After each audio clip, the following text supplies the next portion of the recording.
Share बाजार में अगर आप भी बड़े निवेशकों की चाल पकड़कर मुनाफा कमाना चाहते हैं तो ये जो खबर है बहुत खास होने वाली है आपके लिए। विदेशी संस्थागत निवेशकों यानी कि एफआईआईज ने भारत के जो बैंकिंग सेक्टर पर बड़ा दांव लगाया है। जी हाँ, जून तिमाही के ताजा आंकड़ों के मुताबिक एफआईआईज ने 3 प्रमुख बैंकिंग शेयर में अपनी हिस्सेदारी को बढ़ाना शुरू किया है। सवाल यह है कि आखिर विदेशी फंड को इन बैंकिंग स्टॉक में ऐसा क्या नजर आ रहा है कि क्या ये शेयर आपके पोर्टफोलियो को भी अब मल्टी बैकर रिटर्न दे सकते हैं। तो देखते रहिए हमारी एक खास रिपोर्ट। नमस्कार, मैं हूं आपके साथ संध्या बिष्ट और आप देख रहे हैं द इकोनॉमिक टाइम्स हिंदी। जून 2026 तिमाही में विदेशी संस्थागत निवेशकों यानी कि एफआईआईज ने चुनिंदा बैंकिंग शेयर में अपनी हिस्सेदारी बढ़ा दी है। आमतौर पर एफआईआई की खरीदारी को किसी कंपनी के भविष्य को लेकर पॉजिटिव संकेत माना जाता है दोस्तों। हालांकि केवल एफआईआई निवेश के आधार पर किसी शेयर में निवेश का जो फैसला है वो नहीं करना चाहिए। मौजूद फंडामेंटल और वैल्यूएशन की जांच भी जरूरी होती है और इस तिमाही में Jammu and Kashmir bank, south Indian bank और डीसीबी बैंक ऐसे 3 बैंक रहे जिनमें एफआईआई ने अपना दांव बढ़ाया है। जम्मू एंड कश्मीर बैंक में मार्च 2026 के मुकाबले जून 2026 तिमाही में एफआईआई का हिस्सेदारी 8.4% से बढ़कर 9.4% हो गई। बैंक पिछले कुछ सालों में मजबूत वापसी करने में सफल रहा। बिजनेस रिस्ट्रक्चरिंग को, लैंडिंग सिस्टम और नए बिजनेस मॉडल की वजह से बैंक का प्रदर्शन जो है वो सुधरा है।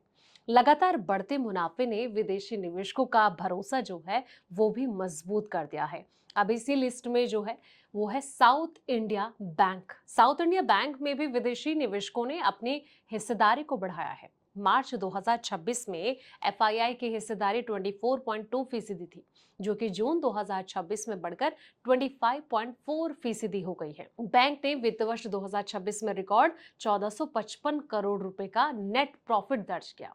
इसके साथ ही सकल एनपीए 3.2% से घटकर 1.43% और नेट एनपीए 0.29% पर आ गया है दोस्तों। डीसीबी बैंक की अगर बात करें तो ये भी अगर इसी लिस्ट में शामिल है। डीसीबी बैंक में एफआईआई की हिस्सेदारी मार्च 2026 के 12.7% से बढ़कर जून 2026 में 13.5% हो गई।